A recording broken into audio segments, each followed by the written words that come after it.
Okay, har'a yesuus yoom akka dhalate kaalkuleeshinii hojjannaa jechuudha. Waqtii kam akka inni dhalate. Keessumaa viidiyoon kun baay'ee barbaachisaa. Sababni isaa keessumaa barsiisota ortodoksii muddee 29 exactly guyyaa yesuus dhalatedha jedhanii herreega macaafa qulqulluu wajjin waliin beekne dhaloota ittiin burjaajessan dogoggora ta'uu isaa sirriitti ittiin hubattu jedheen yaada. Akkasuma immoo kiristaanonni kanneen biroon illee guyyaa yesuus itti dhalate kabajuu wajjin wal qabatee rakkoowwan jiran asirraan hubattu jedhee yaada dogoggora jiru jechuudha.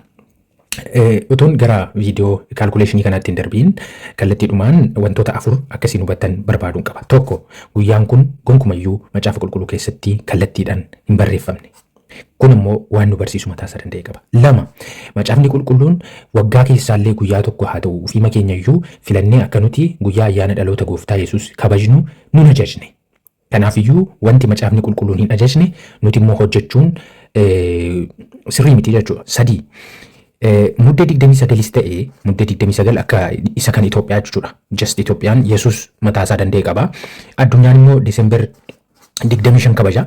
Desember 25 just waqtiima tokkodha. Utuu jennu guyyaa 12 13 kan caallee garagara ta'u lamman isaa waqtii tokkodha. Garuu yoo ilaaltan yeroo yesuus dhalate muddee 29 ta'ee Desember 25 waqtii kana keessa miti kan yesuus dhalate akka macaafa qulqulluu irratti arginu jechuudha. Luqaas boqonnaa 2 lakkoofsa 8 yoo ilaaltan Luqaas boqonnaa 2 lakkoofsa 8 yoo ilaaltan tiksitoonni bakkee jiru turan guyyaa yesuus itti dhalate jechuudha. Tiksitoonni darabeedhaan galgala bakkee hoolota isaanii tiksu turan. Waqtiin kun Israa'el keessatti booddee ni ilaalla. Waqtiin kun Israa'el keessatti waqtii roobaati. Akkasuma immoo waqtii qorraati. Kanaafiyyuu waqtii kana keessatti tiksitoonni bakkeetti argamuu hin danda'an. Afur, kanaafiyyuu sobadha jechuudha. Guyyaa kan ta'uu hin danda'u. Arfaffaan ammoo qabxii arfaffaan baay'ee murteessaan ammoo Desember 25 keessumaa jechuudha. Otoo kiristaanonni guyyaa dhaloota yesuusidha jedhanii addan baasiin durayyuu waaqota tolfamaatti kan sagadan guyyaa waaqa tolfamaa Sol Invictus jedhamu waaqa tolfamaa aduu jechuudha. Invictus jedhamu itti kabajamudha. Guyyaa baay'ee beekamaadha. Isin galee stiil guyyaa baay'ee beekamaadha. Kanaafiyyuu guyyaa kana dhaloota yesuusiif osoo hin taane kan kabajamaa jiru waaqa tolfamaaf warra sagadan irraati ayyaana dhaalamedha jechuudha. Ayyaana dhaalaan dhufeedha jechuudha. Macaafa keessa kan hin jirre, macaafni qulqulluun kan hin ajajne, guyyaa yesuus dhalate wajjin walquba kan hin qabne ayyaana waaqa tolfamaa ergifatamee kiristaanotaan kabajamaa jirudha jechuudha. Exactly kan ammoo ni hubattu. Hamma dhumaatti na dhaggeeffadhaa. Muddee 29 keessumaa jechuudha gara Itoophiyaatti hin deebi'e amma Desember dhiiseen. Muddee 29 gonkumayyuu guyyaa yesuus dhalate ta'uu hin danda'u. Warri keessumaa ortodoksonni sammuna kana yeroo isaan seenaa Luqaas boqonnaa tokko keessatti Zakkaariyaas wajjin wal qabatee jiru sana fuudhanii yeroo isaan muddee 29 guyyaa exactly yesuus dhalatedha jedhantu jira. Maali akkamitti immoo jennaan kaalkuleeshinii dogoggora ta'e hojjetan. Inni immoo maanni Zakkaariyaas ayyaana guyyaa araaraa kan kakuu duraa keessatti ayyaanota garaagaraa Israa'el kabajan guyyaa araaraa kan jedhamutu jira. Ayyaana guyyaa araaraa kanaaf jecha mana qulqullummaa keessatti hojjeta. Ayyaanni sun immoo ji'a torbaffaa gaafa guyyaa kurnaffaati waan ta'eef exact deetii isaa arganne jedhanii jechuudha. Guyyaa ergamichi Zakkaariyaasitti dubbate. Achiin booddee guyyaa sanarraa kaaseeti achiin Yohaannis ni ulfoofte waan ta'eef Elsaabeet guyyaa sanarraa kaasee Yohaannis ulfoofte waan ta'eef Yohaannis immoo ji'a yesuusiif hangafa waan ta'eef sanarraa ka'uudhaan herreegneeti muddee 29 exactly guyyaa masaati jedhu jechuudha. Kun soba daangaa darbeedha. Maaliif jennaan waan lama. Tokko guyyaa kana kan mana qulqullummaa keessatti hojjechuu danda'u jechuudha waggaatti yeroo tokko hangafa lubaati. So Zakkaariyaas hangafa lubaati. Zakkaariyaas hangafa lubaati. No, hangafa lubaa miti. Kanaafiyyuu guyyaa kanas keessatti hojjechuu hin danda'u. Lama. Lammaffaan immoo ergamichiyyuu Zakkaariyaasitti kan inni dubbachaa jiru kutaa caalaa qulqulluu keessatti osoo hin taane kutaa qulqulluu keessattidha. Guyyaa kana immoo hangafni lubaa kutaa caalaa manni qulqullummaa kutaa lama qaba. Manni qulqullummaa kutaa lama qaba. Akkas baha biiftuutti garagalee ijaarama. Asiin baha biiftuutti yoo ta'e jechuudha. Achiin manni qulqullummaa balballi isaa asii. Achiin kutaa qulqulluutu jira. Kutaa caalaa qulqulluutu jira. As keessa saanduqa kakuutu jira. As keessa immoo iddoo kanaan baattuu ibsaatu jira. Asiin immoo qodaa ixaanaatu jira. Iddoo kana immoo gabatee buddeen ilaalchaatu jira. Isin galee Zakkaariyaasitti gaafa mul'ate ergamichi iddoo kanatti ixaanotonni aarsuuti kutaa qulqulluu keessatti. Kutaa qulqulluu kana keessatti immoo luboonni guyyaa guyyaan hojjetu. Isin galee waggaatti guyyaa kana guyyaa ayyaanni kun itti kabajamu guyyaa ayyaana guyyaa araaraa hangafa lubaatu kutaa caalaa qulqulluu keessa jiraachuu qaba. Zakkaariyaas as keessa hin jiru. As keessa jira. Isin galee kanaafiyyuu gonkumaa waan wal argu miti jechuudha. Kanaaf muddee 29 keessan eegsii ta'eera jechuudha. Tokkoffaan waqtiin isaatu waqtii qorraa waqtii hoolonni bakkeetti argamuu danda'a miti. Lammaffaan immoo Zakkaariyaas iyyuu hangafa lubaa miti yookiin immoo inni kutaa qulqulluu keessadha kan inni jiru. Kutaa caalaa qulqulluu keessa miti. Kanaafiyyuu kun hojii lubootaati jechuudha. Argitanii? Okay. Kanaafiyyuu yoom ta'uu danda'a kan jedhu akkasiin hubattan nan barbaada. Amma gara kaalkuleeshinii keenyatti dabarra. Luqaas boqonnaa tokko lakkoofsa 8 jechuudha. Maal jedha?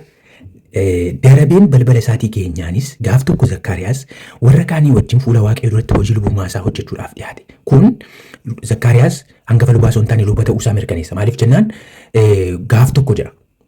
Kanaafiyyuu guyyaa ekspeesifaayii ta'e osoo hin taane guyyaa tokko wayii. Innaa darabeen balbala isaa immoo keenyaan. Kun darabee kan jedhu kun baay'ee murteessaadha. Balballi Zakkaariyaas maali yoo jettan immoo lakkoofsa 5 yoo deebitan inni balbala lubootaa kutata Abiyaa keessaa. Abiyaa ishee jettu kana naa qabadha. Abiyaa ishee jettu kana naa qabadha. Achiin booddee gaafa inni dhaqee maal godhee yoo as dhuftan inni yeroo aarsaa ixaanaa kanattis sabni baay'een alaa hin kadhata ture jedha. Kanaafiyyuu ergamaan tokko immoo itti mul'ate jechuudha. Ergamaan kun gaafa itti mul'atu Zakkaariyaasitti Elsaabeexii ilma ni godhatti jedhetu waa'ee Yohaannisiin itti dubbate jechuudha. Isinii galee kanaafiyyuu Yohaannis hin dhalataa jechuudha. Yohaannis immoo ji'a hangafa Yesuusiif. Kan immoo kan isin argitan asumattidha. Boqonnaa kana keessa yeroo Maariyaamitti Gabri'eel dhaqee ergaa misiraachuu akka isheen ulfaa'uuf jettu itti himetu jira. Yeroo kana Elsaabeex ulfa ji'a jaatii jedheenii ergamichi kun iddoo kanatti argatu lakkoofsa 36 kunoo firri kee isheen sitti aantu Elsaabeex dhabduu jedhamaa kan turte bara dulluma isheetti ilma godhachuudhaaf erga ulfooftee ji'a jahaffaa isheetii jedha. Kanaafiyyuu guyyaa Maariyaam akka ulfooftuuf misiraachoon itti himame Elsaabeex immoo ulfa ji'a jaati jechuudha. Kanaafiyyuu guyyaa Elsaabeex itti ulfoofte kana argannee jennaan kanaafiyyuu guyyaa Yesuus yeroo Yesuusitti dhalatillee argachuu dandeenya jechuudha. Kanaaf eessa deemna? Balballi Abiyaa darabeen isaanii waggaa keessaa yeroo akkamidhaa kan jedhu qorachuu deemna jechuudha. Kan immoo eessa arganna? Seenaa bara isa duraa boqonnaa 24 keessa arganna. Seenaa bara isa duraa boqonnaa 24 keessatti warra lubootaatiif hojiin hiramuusaa jedha. Sanyii Aaroon ijoollee 4 qaba ture. Abiyuu fi Naadaab hin du'anii. Kanaafiyyuu Iitaamaarii fi Eliyaazeer irraatii ijoollee dhalatan tu jira jechuudha. Isaan ammoo meeqadha jennaan gadi buutanii yeroo dubbistan Eliyaazeer keessaa kutata 16 qomoo Iitaamaar keessaa ammoo kutata 8 walitti 16 meeqa 24 luboota 24tu jira. Kanaafiyyuu isaaniif darabeen bu'ee jechuudha. Isinii galee kanaafiyyuu nama 24f darabee yeroo bu'u ji'a 12tu jira. Ji'a 12 keessaatii namni 24 ji'atti nama lama hojjeta jechuudha. Kanaaf ji'a Abiyaan keessa hojjetu qorannaa jechuudha. As yoo darbitan maal jedhaa? Buufanni mukaa inni duraa Yehooyaraabiif, inni lammaffaan Yoodaa'iyaaf, inni sadaffaan Haarimiif, inni arfaffaan Se'oroomiif jedheeti lakkoofsa 10, inni torbaffaan Haqoziif, inni 8ffaan Abiyaaf jedha.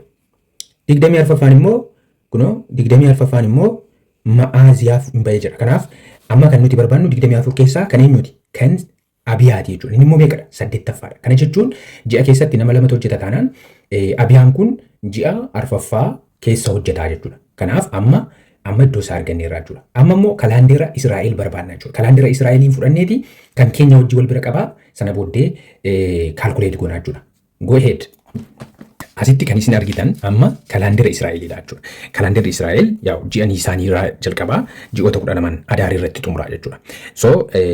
Amma egaa kan nuti barbaannu ji'a keenyaan hubachuudha waan ta'eef Niisaaniin kun jiini jalqabaa asirraa kaaniit hiruugaa lubootaaf yeroo hiran jechuudha. Niisaaniin kun maarchi 20 irraati. Maarchi 20 irraa eegala. Kanaafiyyuu maarchiin garri xumuraa 10 guyyoonni maarchi keessaa guyyoonni 10 xumuraa jalqaba ji'a Niisaaniiti jechuudha. Achiin booddee Apiriiliin immoo guyyoonni 19 itti aananii jiran Apiriiliidha ji'a Niisaaniiti jechuudha. Maarchiin 10 kun gara kan keenyaatti gara kan biyya keenyaatti yeroo deebi'u ammoo bitootessa 11. Isin galee bitootessa 11. Bitootessa 11 irraa kaaseeti guyyaan itti fufee jiru 18 jalqaba Niisaaniidha. Achiin booddee eebilatu itti fufaa jechuudha. Isin galee kanaaf amma nuti waan barbaannu bitootessa gara xumuraa 7 bitootessa 7 gara xumuraa kana nama isa jalqabaatu hojjeta jechuudha. Luba isa jalqabaatu hojjeta. Eebila gara jalqabaa 7 immoo luba isa lammaffaatu hojjeta. Eebila 7 isa xumuraa immoo nama sadaffaa. Caamsaa jalqaba nama arfaffaa. Caamsaa xumura nama shanaffaa. Argitanii waxabajjii jalqaba nama jaaffaa. Waxabajjii xumura nama torbaffaa. Adoolessa 7 isa jalqaba keessa kan hojjetu nama 8ffaadha. Kun immoo Abiyaan balballi Abiyaa Zakkaariyaas kan inni tajaajilaa ture baatii adoolessaa keessadha jechuudha. An Israa'el irratti Tamuus keessa ji'a 4ffaa keessa jechuudha. Isin galee amma asirraa kaaniitu Bergit egaa inni 7 lama hojjete gaafa galu haadha manaa isaa bira gahee isheen ulfoofti waan ta'eef adoolessa walakkeessa isaarraa kaasneeti lakkoofna jechuudha. Kanaaf asirraa kaasneeti ji'a ja'a lakkoofna. Ji'a ja'a lakkoofneeti guyyaatti ergamichi waa'ee Maariyaamitti misiraachoo himedha waan ta'eef asirraa kaasnee ji'a ja'a yoo lakkoofne guyyaa Maariyaamitti ulfoofte arganna jechuudha. Kanaaf 1 2 3 4 5 6. So amajjii xumurarratti Gabri'eel eenyu bira dhufee jechuudha. Amajjii xumurarratti Gabri'eel Maariyaam bira dhufeeti Maariyaamitti misiraachoo himee jechuudha. Yeroo sana Elsaabeet ji'a ja'a turte jechuudha. Isin galee kanaafiyyuu asirraa kaafneeti ji'a 9 fi 7 lama yeroo lakkoofnu yeroo gooftaan keenya Yesuusitti dhalatee arganna jechuudha. Waqtii sana. Amma olii galleemi. Okay, go ahead. Okay, asirraa kaasaati ji'a 9 na lakkaa. 7 lamaan ishee kana dhiisaati jechuudha. Guraan dhala bitootessa 2, eebila 3, caamsaa 4, waxabajji 5, adoolessa 6, hagayya 7, fulbaana 8, onkoloolessa 9. Kanaafiyyuu ji'a onkoloolessaa keessa dhalate jechuudha. Ji'a onkoloolessa jechuun ji'a Tishrii yookiin xumura ji'a Tishrii kana yookiin jalqaba ji'a Heshvaan kana keessa jechuudha. Isin galee so yeroon onkoloolessaa kun yeroon Tishrii kun jechuudha.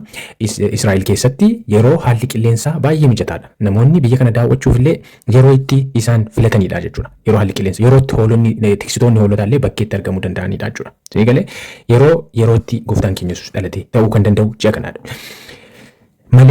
Malee mudde 29 miti jechuudha. Mudde 16 miti jechuudha. Isin galee ta'uu hin danda'u yeroo kana. Yeroon kun yeroo itti waqtii roobaati, waqtii qorraati jechuudha. Isin galee so walii galaan kanadha kan inni ta'uu danda'u. Onkoloolessa keessadha kan inni ta'uu danda'u jechuudha. Onkoloolessa keessadha kan inni ta'uu danda'u. Malee mudde keessa ta'uu hin danda'u. Yeroon kana jedhu garuu ani yeroo kana kabajaa jechuuf miti. Ayyaana kana kabajaa jechuuf miti. Otoo dhuma ta'eeyyuu kan inni ta'u asii. Iddoo kana kan jiru kan waaqa tolfamaati. Warra waaqa tolfamaatti sagadutu yeroo kana kabajaa ture. Maaliif ayyaana warra waaqa tolfamaatti sagadan kana irraati maaliif dhaaltu? Nigalee waan sinin ilaallanne maaliif hojjettu jechuu kooti malee ani guyyaa kana onkoloolessa keessaati guyyaa tokko filadhaati kabajaa jechaan jiru. Onkuma jechaan jiru. Kaayyoo koomti kun. Kaayyoo koomti. Kanaafiyyuu hubattaniitu jedhee yaada bara dhufu nana manaa akkasiin muddee keessatti yeroo Yesuus dhalate jettanii akkasiin hin kabajne. Waan sinin ilaallanne jechuudha. Nagaan tura.